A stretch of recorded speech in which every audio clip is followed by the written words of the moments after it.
Denbora pasaren ikusi da gauzak ez diala asko aldatu, ze duela urte bete egun berian, leku berdinean eta baldintza berdinetan beste emakume bat bortxatzen saiatu zian.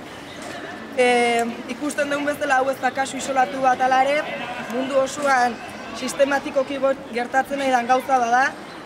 Izan ere sistema kapitalista patriarkal honek heteroarauaren eta gizonen hegemoniaren balioetan oinarritutako jendarte bat bisortzen jarraitzen du oraindik ere, eta hau ez da ez lehenengo aldia, ez azkena izango, eta horren aurrean zerbait egin behar daula garbi daukagu. Horren aurrean interbide bakarra dago, antolakuntza, autodefentsa feminista. Ez du inor gugati borrokatuko. Gugara honi aurrera, honi amaiera eman behar diogunak.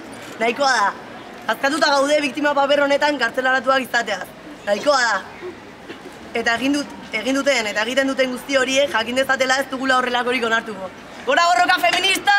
Gora!